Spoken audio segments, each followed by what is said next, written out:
안녕하세요. 저는 미국 하버드에 재학 중인 올리비아라고 합니다.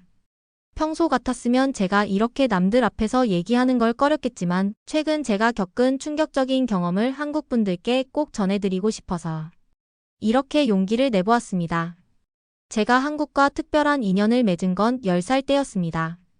아버지께서 미국 회사의 한국 지사로 발령을 받으시면서 저희 가족은 한국 청주로 이사를 오게 되었는데요. 처음에는 정말 낯설었습니다. 한글도 모르고 문화도 달랐으니까요. 그래서 저는 매일 집에만 틀어박혀 있었어요. 하지만 그런 저에게 찾아온 특별한 인연이 있었습니다. 바로 저희 옆집에 사시던 김순자 할머니셨어요. 나중에 알게 된 사실이지만 할머니께는 저와 같은 또래의 손녀가 있었다고 해요. 하지만 아들 내외가 캐나다로 이민을 가면서 손녀와는 1년에 한 번 정도밖에 만나지 못하셨대요. 제가 처음 이사 왔을 때 할머니께서는 마당에서 빨래를 널고 계셨어요. 그때 저는 실수로 공을 할머니네 마당에 넘겨버렸는데 공을 가지러 갔다가 할머니와 마주쳤죠. 저는 겁에 질려 도망가려고 했어요. 그런데 할머니께서는 따뜻한 미소를 지으시며 우리 손녀랑 똑같이 생겼네 하시면서 절 꼭 안아주셨어요. 그날부터 할머니께서는 매일 아침 올리비아야, 밥 먹었니? 하고 저를 찾아오셨죠. 특히 아침마다 도시락을 싸주시던 게 아직도 생생해요.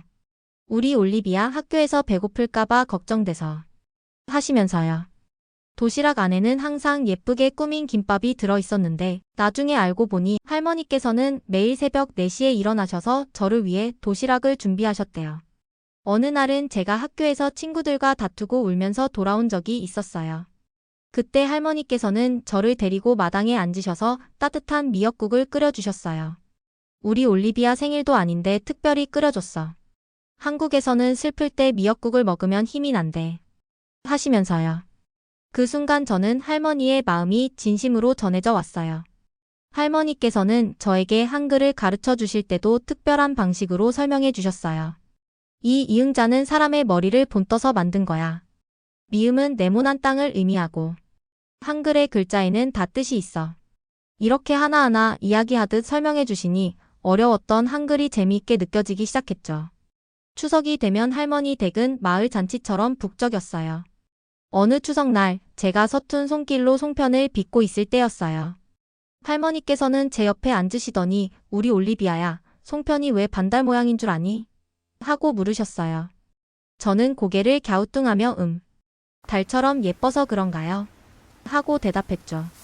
할머니께서는 제 대답에 따뜻하게 미소를 지으시며 그것도 맞는데 더 특별한 의미가 있단다. 하시며 설명을 시작하셨어요. 옛날 신라 시대부터 한국의 조상들은 이렇게 반달 모양으로 송편을 빚었대. 보름달처럼 완벽한 게 아니라 반달 모양인 건 아직 채워나가야 할 희망이 있다는 뜻이래. 송편소를 넣으실 때는 이렇게 깨랑 콩이랑 팥을 넣는 것도 다 의미가 있어. 올해 수확한 곡식들로 송편을 만들어서 조상님께 감사드리는 거지. 그리고 솔잎으로 쪄내는 건 소나무처럼 사시사철 건강하게 살라는 뜻도 있단다. 할머니의 설명을 들으며 송편을 빚고 있자 옆에 계시던 이웃 할머니께서 순자 씨는 이제 올리비아가 친손녀나 다름없어졌네 하시자 할머니께서는 그럼 우리 올리비아는 하늘이 준 선물이야 하시면서 눈시울을 붉히셨어요. 할머니와의 특별한 시간들이 쌓여갈수록 저는 점점 더 한국 문화의 매력에 빠져들게 되었어요. 특히 김장철이 되었을 때가 잊히지 않는데요. 그때는 제가 한국에 온 지 1년쯤 지났을 때였어요. 마을 사람들이 모두 할머니네 마당에 모여 김장을 하고 있었죠. 저는 호기심에 가득 찬 눈으로 그 광경을 바라보고 있었는데 할머니께서는 저를 부르시더니 우리 올리비아도 이제 한국 며느리 될 거니까 김장하는 법 가르쳐 줘야지 하시며 웃으셨어요. 처음에는 그저 채소를 소금에 절이는 단순한 과정인 줄 알았는데 할머니께서는 김치가 단순한 음식이 아니라고 설명해 주셨어요. 봐라, 이 배추 한 포기에도 한국 조상들의 지혜가 담겨 있단다. 겨울에는 채소를 구하기 어려우니까 이렇게 발효시켜서 오래 두고 먹을 수 있게 만든 거야. 그리고 이 안에 들어가는 재료들은 각각 우리 몸에 좋은 영양분이 되는 거지. 저는 할머니의 말씀에 그런데 할머니 왜 이렇게 많이 담그세요? 하고 물었어요. 그러자 할머니는 김장은 혼자 하는 게 아니야. 이웃이랑 함께 하면서 정을 나누는 거란다. 그래서 많이 담그지. 이렇게 담근 김치는 이웃들이랑 나눠 먹는 거야. 라고 대답하셨죠. 그날 저녁 할머니께서는 특별히 김치찌개를 끓여주셨어요. 할머니께서는 뒷마당 항아리에서 1년 넘게 숙성시킨 묵은지를 꺼내오시며 김치찌개는 이렇게 오래 숙성된 묵은지로 끓여야 제맛이 난단다 하고 말씀하셨죠. 그런데 정말 그 맛은 지금도 잊을 수가 없어요. 깊은 감칠맛이 우러난 얼큰한 국물에 묵은지의 깊은 맛이 어우러져서 지금도 그때를 생각하면 입에 침이 고입니다. 특히 인상 깊었던 건 그날 밤 할머니께서 하신 말씀이에요. 올리비아야, 한국 사람들은 김치 없이는 못 산다는 말을 해. 그게 단순히 음식을 좋아해서가 아니야. 김치는 한국의 역사고 과학이고 정신이야. 이웃과 함께 나누는 정성이지. 이걸 이해하는 너는 이제 진짜 한국 사람이 된 거야. 할머니의 그 말씀이 제 가슴 깊이 새겨졌어요. 그리고 그때부터였을까요? 저는 한국 문화에 대해 더 깊이 이해하고 싶다는 열망이 생겼어요. 단순히 겉으로 보이는 모습이 아닌 그 속에 담긴 의미와 지혜를 알고 싶었거든요. 지금 생각해보면 할머니께서는 저에게 단순히 한국 음식과 문화를 가르쳐 주신 게 아니었어요. 정과 나눔 그리고 공동체의 소중함. 이런 한국의 정신을 몸소 보여주신 거죠. 그렇게 3년이라는 시간이 흘러 저는 미국으로 돌아가게 되었습니다. 할머니와 헤어지던 날, 저는 한국에서의 추억이 담긴 작은 앨범을 선물로 드렸어요. 할머니께서는 그 앨범을 보시다가 마지막 장에서 눈물을 흘리셨는데, 거기엔 제가 서툰 한글로 쓴 편지가 있었거든요. 할머니, 저 미국 가요. 할머니가 보고 싶을 거예요. 할머니는 제 두 번째 엄마예요. 보고 싶을 때마다 앨범 볼게요. 할머니도 저 보고 싶으시면 앨범 보세요. 할머니는 저를 꼭 안아주시며 우리 올리비아, 나중에 꼭 커서 한국을 빛내줘. 할머니가 가르쳐준 한국 문화 절대 잊지 말고. 라고 말씀하셨어요. 그때는 그 말씀이 이렇게 의미 있게 다가올 줄 몰랐습니다. 7년이 지난 지금 저는 하버드 대학교에 입학하게 되었어요. 할머니와의 추억이 제게 큰 영향을 미쳤는지 저는 자연스럽게 동아시아학을 전공으로 선택했죠. 첫 학기가 시작되고 저는 설렘을 안고 국제학생 모임에 가입했어요. 다양한 나라의 친구들과 문화를 나누고 싶었거든요. 하지만 그곳에서 제가 마주한 현실은 충격적이었습니다. 특히 중국 유학생들의 태도는 저를 놀라게 했어요. 어느 날 문화 교류 시간에 한 중국 학생이 발표를 시작했는데 그 내용이 믿기지 않았어요. 동아시아의 모든 문화는 중국에서 시작됐어요. 한국의 김치도 우리 파오차이를 본떠 만든 거예요. 한국 사람들이 고추를 쓰는 것도 우리 스촨 요리의 영향이고 발효 방식도 중국에서 배운 거죠. 비빔밥 같은 경우도 우리 루어 한차오판을 흉내낸 거고요. 순간 제 귓가에 할머니의 목소리가 울렸어요. 올리비아야, 김치는 한국의 자부심이야. 한국 조상들의 지혜가 담긴 살아있는 과학이란다. 가슴이 뜨거워졌어요. 분명 할머니께 배운 한국 문화에는 그들만의 독특한 철학과 지혜가 있었는데 이렇게 왜곡되는 걸 보니 참을 수가 없었죠. 하지만 제가 아는 건 할머니에게서 배운 경험적인 지식뿐이었어요. 더 깊이 있는 반박을 하기 위해서는 학술적인 공부가 필요했죠. 그날 이후로 저는 도서관에서 살다시피 했어요. 수업이 끝나면 한국학 자료실로 달려갔죠. 특히 김치와 비빔밥에 대해 집중적으로 연구했어요. 김치를 공부하면서 정말 놀라운 사실들을 알게 됐어요. 김치는 삼국시대부터 이어져 온 한국만의 독특한 발효 음식이었고 16세기에 고추가 들어오면서 지금의 모습을 갖추게 된 거였어요. 특히 김치의 발효과학은 정말 대단했어요. 한국의 차가운 겨울을 이겨내기 위해 한국의 조상들은 채소를 오래 보관하면서도 영양가 있게 먹을 수 있는 방법을 연구했대요. 그 과정에서 만들어진 게 바로 김치의 발효 과정이었죠. 이건 단순히 중국의 파오차이를 따라한 게 아니라 한국의 기후와 환경에 맞춰 발전시킨 독자적인 지혜였어요. 더 놀라운 건 김치의 과학성이었어요. 유산균이 장 건강을 돕고 항암 효과도 있다는 연구 결과들을 보면서 할머니께서 김치는 살아있는 과학이라고 하신 말씀이 떠올랐죠. 실제로 김치는 면역력 강화, 콜레스테롤 조절 등 현대 과학으로도 입증된 다양한 효능이 있다는 걸 알게 됐어요. 비빔밥에 대해 연구하면서는 더욱 감동했어요. 할머니께서 말씀하시던 오방색이 단순한 색 맞추기가 아니었거든요. 흰색 쌀, 녹색 채소, 빨간색 고추장, 노란색 달걀, 검은색 김. 이 5가지 색은 음양오행의 철학을 담고 있었고 각각의 재료가 우리 몸에 필요한 영양소를 골고루 제공한다는 과학적 원리도 있었어요. 특히 비빔밥의 역사를 공부하면서는 할머니께서 하신 말씀이 더욱 의미 깊게 다가왔어요. 우리는 음식을 먹을 때도 서로 나누면서 먹는단다. 비빔밥은 조선시대부터 제사 후에 음식을 나누어 먹던 문화에서 시작되었고 농번기에는 품앗이하는 이웃들과 함께 나누어 먹던 공동체 음식이었다는 걸 알게 됐거든요. 전주 비빔밥, 진주 비빔밥처럼 각 지역마다 특색 있는 비빔밥이 발달한 것도 흥미로웠어요.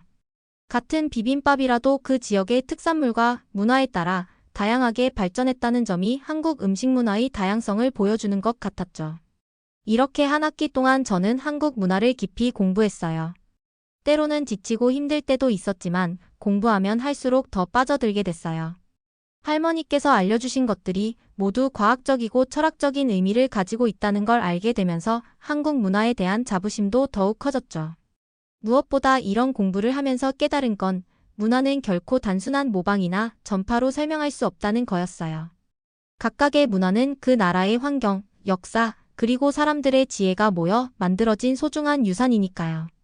그리고 드디어 제가 그동안 준비해온 것을 보여줄 기회가 찾아왔어요.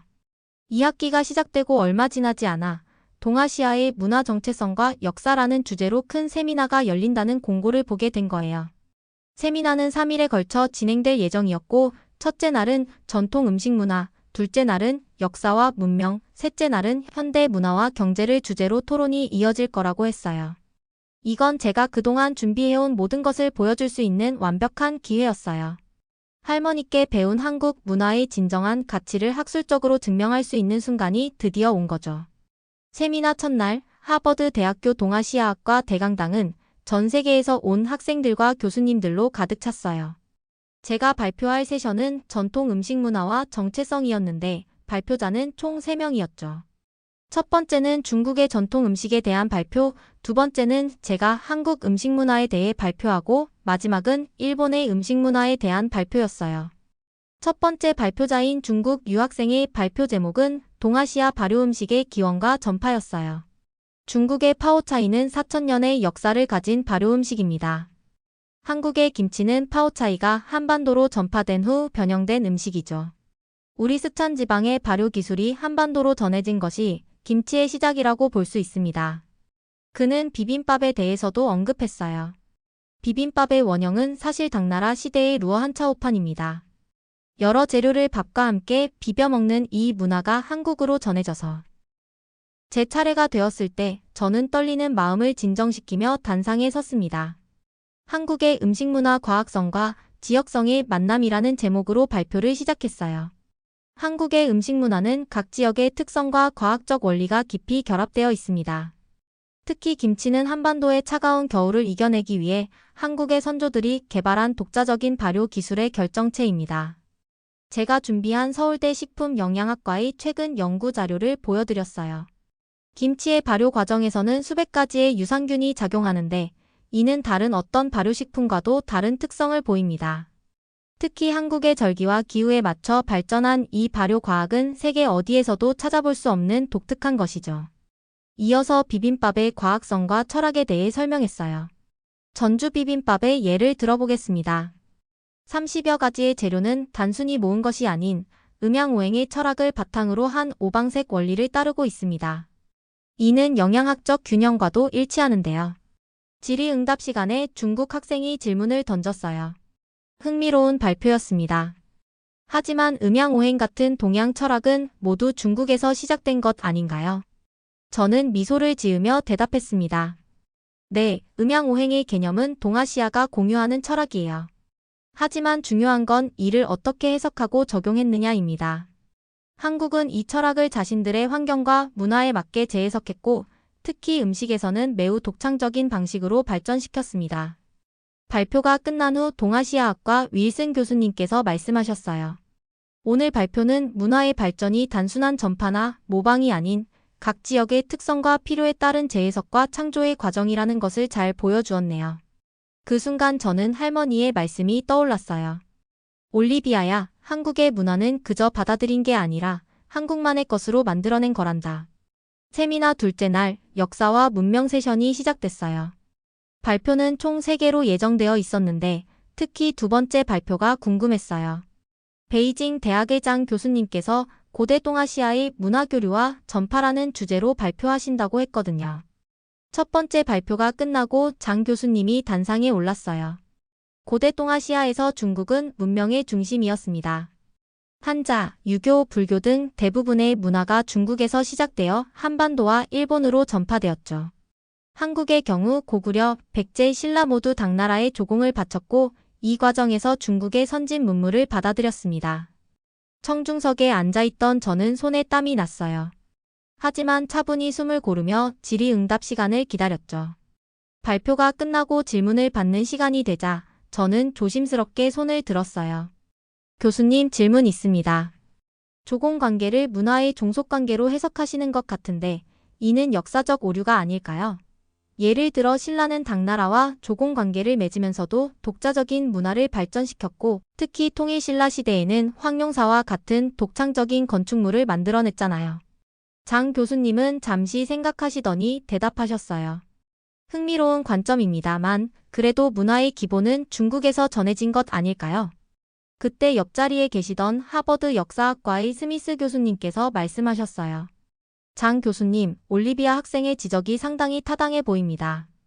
문화 교류를 단순히 일방향적 전파로 보는 건 위험할 수 있어요. 예를 들어 세종대왕의 한글 창제는 어떻게 설명하시겠습니까? 이는 분명 한자 문화권에서 완전히 새로운 창조가 가능하다는 것을 보여주는 예시입니다. 장 교수님의 표정이 조금 당황한 듯 보였다가 이내 날카로운 목소리로 반박하셨어요. 흥미로운 관점들이지만 몇 가지 짚고 넘어가야 할 것들이 있습니다. 한글은 분명 독창적인 문자 체계이지만 이것 역시 한자의 영향 없이는 만들어질 수 없었을 겁니다. 세종대왕도 한자를 기반으로 교육을 받았고 한자 문화권의 지식을 바탕으로 한글을 만들어낸 것이니까요. 그러면서 장 교수님은 프레젠테이션 화면을 빠르게 넘기시더니 고대 문헌들의 사진을 보여주셨어요. 여기 보시면 삼국시대부터 조선시대까지 모든 중요한 문서들이 한자로 쓰여 있습니다. 이것이 바로 증거입니다. 한글이 만들어진 후에도 오랫동안 한자가 주된 문자였다는 것은 부정할 수 없는 사실이죠. 그때 스미스 교수님께서 다시 한번 말씀하셨어요. 장 교수님, 그건 오히려 한글의 가치를 더욱 빛나게 하는 맥락 아닐까요? 한자라는 강력한 문자 체계가 있었음에도 불구하고 백성들을 위해 완전히 새로운 문자 체계를 만들어냈다는 것. 이것이야말로 문화의 창조적 발전을 보여주는 증거가 아닐까요? 그 순간 저는 할머니의 말씀이 떠올랐어요. 올리비아야, 한국 문화는 한국만의 방식으로 발전시켜온 거란다. 그게 한국의 자부심이지. 세미나의 마지막 날 현대 문화와 경제 세션이 열렸어요. 첫 번째 발표자는 중국의 경제 성장과 문화 산업에 대해 발표했고 두 번째 발표자인 제가 한강의 기적과 문화 혁신이라는 주제로 발표를 시작했습니다. 한국은 6.25 전쟁 이후 폐허가 된 나라였습니다. 하지만 불과 60여 년 만에 세계 10위권의 경제 대국으로 성장했죠. 이것은 단순한 경제 성장이 아닌 문화적 저력이 있었기에 가능했던 일입니다. 스크린에 1950년대 한국의 모습과 현대의 모습을 나란히 보여드렸어요. 한국은 전통 문화의 가치를 현대적으로 재해석하는 데 성공했습니다. 예를 들어 한국의 반도체 산업이 세계 1위가 된 것은 단순한 기술력의 문제가 아니에요. 조선시대 때부터 이어져 온 장인 정신과 끊임없는 혁신을 추구하는 정신이 있었기에 가능했던 것이죠. 그때 한 중국 학생이 질문을 던졌어요. 한국의 경제 발전은 미국의 도움이 컸다고 알고 있는데요. 순수한 한국만의 성공이라고 하기는 어렵지 않나요?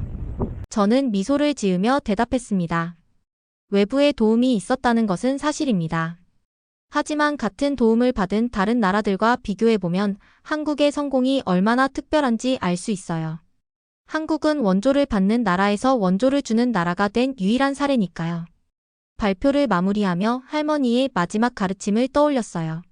올리비아야, 한국이 이렇게 빨리 발전할 수 있었던 건 한국 안에 있던 좋은 것들을 지키면서도 새로운 것을 받아들일 줄 알았기 때문이란다. 그리고 마지막 슬라이드를 보여드렸어요. 문화는 우열을 가릴 수 있는 것이 아닙니다. 각각의 문화는 그 나라만의 특별한 가치를 가지고 있고 그것이 바로 인류 문명을 풍요롭게 만드는 것이죠. 제가 한국에서 배운 것은 바로 이것입니다. 전통을 지키면서도 새 것을 받아들일 줄 아는 지혜, 그리고 그것을 통해 더 나은 미래를 만들어가는 용기. 발표가 끝나자 큰 박수가 터져 나왔어요. 그리고 그날 저녁 뜻밖의 제안을 받게 됐습니다. 올리비아 학생, 잠시 이야기 좀 할 수 있을까요? 세미나를 총괄하셨던 윌슨 교수님께서 저를 부르셨어요. 당신의 발표들이 매우 인상적이었어요. 특히 전통문화와 현대화의 조화라는 관점이 탁월했습니다. 다음 학기에 열릴 UN 세계문화유산 포럼에서 한국의 문화유산에 대해 발표해보지 않겠어요. 하버드 대표로 말이에요. 그 말씀을 듣는 순간 제 눈시울이 붉어졌어요. 할머니께서 항상 말씀하셨던 것이 떠올랐거든요. 우리 올리비아가 꼭 한국을 빛내줄 거야. 지금 저는 UN 포럼 발표를 준비하면서 한국의 또 다른 문화유산들을 연구하고 있어요. 특히 한국의 템플스테이와 같은 현대화된 전통문화 프로그램들이 세계적으로 어떤 의미를 가질 수 있는지 깊이 고민하고 있죠. 얼마 전에는 할머니께 편지도 보냈어요. 할머니, 이제는 제가 한국 문화를 세계에 알리는 일을 하게 됐어요. 할머니께서 들려주신 이야기들이 제 인생을 이렇게 바꿔놓을 줄 몰랐어요. 곧 방학이 되면 한국에 갈 거예요. 그때는 더 자랑스러운 이야기를 들려드릴 수 있을 것 같아요. 제가 어렸을 때 한국의 시골 마을에서 배운 따뜻한 정과 문화는 이제 제가 세계 무대에서 한국을 대변하는 힘이 되었습니다. 그리고 저는 앞으로도 계속해서 한국 문화의 진정한 가치를 세계에 전하는 다리가 되고 싶어요. 오늘의 사연을 통해 감동, 공감, 사랑을 느끼셨다면 구독과 좋아요, 알림 설정을 잊지 말아주세요. 감동과 사랑 그리고 공감을 느낄 수 있는 채널 감사공이었습니다. 감사합니다.